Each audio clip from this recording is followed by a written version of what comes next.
Le vin et le vignoble inspirent décidément des méthodes modernes qui aident à mieux connaître et à mieux choisir le produit phare de nos vignes du Sud-Loire. Ainsi, il faut signaler le lancement d'un circuit œnotouristique, c'est-à-dire mêlant tourisme et œnologie, avec une toute nouvelle tablette interactive. Explication. Alors, l'inauguration donc, était celle du parcours œnotouristique. Donc il comprend 9 bornes. Ces bornes sont interactives, c'est-à-dire que nous donnons à chaque visiteur une tablette et cette tablette donc interroge la borne à l'aide d'un QR code. Et donc il y a des questions, des réponses.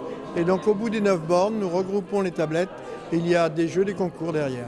Alors le but c'est d'attirer un plus grand nombre de visiteurs donc, au château. L'an dernier, nous avons eu à peu près donc, 8000 visiteurs. Cette année, grâce à ce parcours qui vient de s'ouvrir, nous attendons certainement plus de 10 000 visiteurs.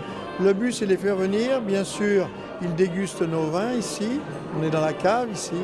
Et à cette occasion, donc, ils nous achètent des vins, bien évidemment. Pas toujours, mais tout le temps. Ce qui permet donc de faire, d'une part, connaître les vins, puis d'autre part, les faire apprécier.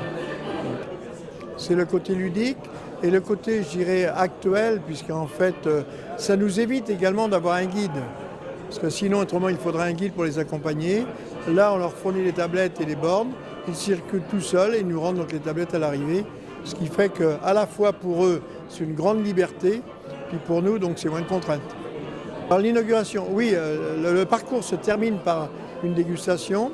Et l'inauguration, là, nous avons fait 3 bornes. Donc c'est Madame Sophie Errante, notre députée d'ailleurs, la 10e circonscription qui a inauguré. L'inauguration s'est déroulée donc, autour des 3 bornes dont je vous parle. Le caveau des gastronomes que vous avez vu tout à l'heure, le caveau, et puis donc la cave actuellement avec la dégustation. Voilà. Ici, on a présenté, nous avons à peu près une gamme de 10 à 15 vins en gros. Et là, nous avons présenté mon fils qui s'occupe de la propriété, Philippe, a présenté 2 vins. Le premier, c'est le Rêve d'automne, donc qui est un vin demi-sec.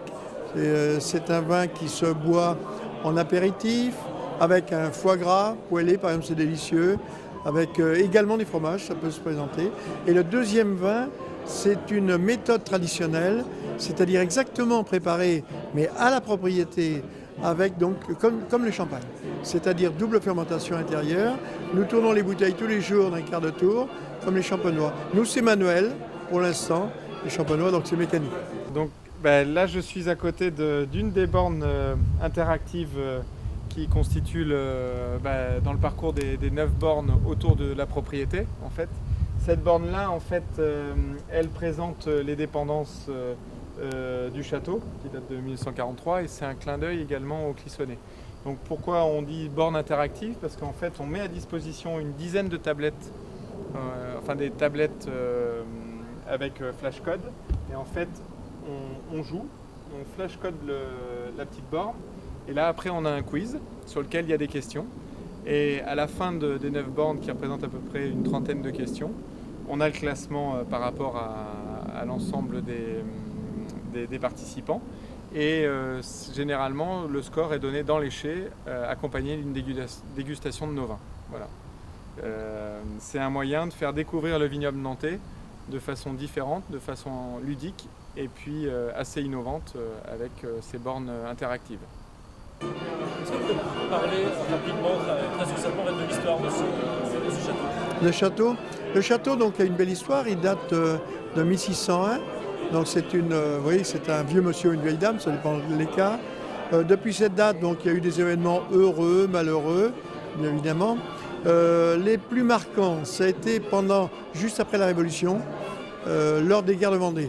Lors des guerres de Vendée, le propriétaire a eu la mauvaise idée d'abriter un prêtre réfractaire. Donc, à partir de là, il a été donc arrêté, dénoncé, puis exécuté sur l'échafaud avec toute sa famille. Et depuis, nous avons repris en 2005 la propriété.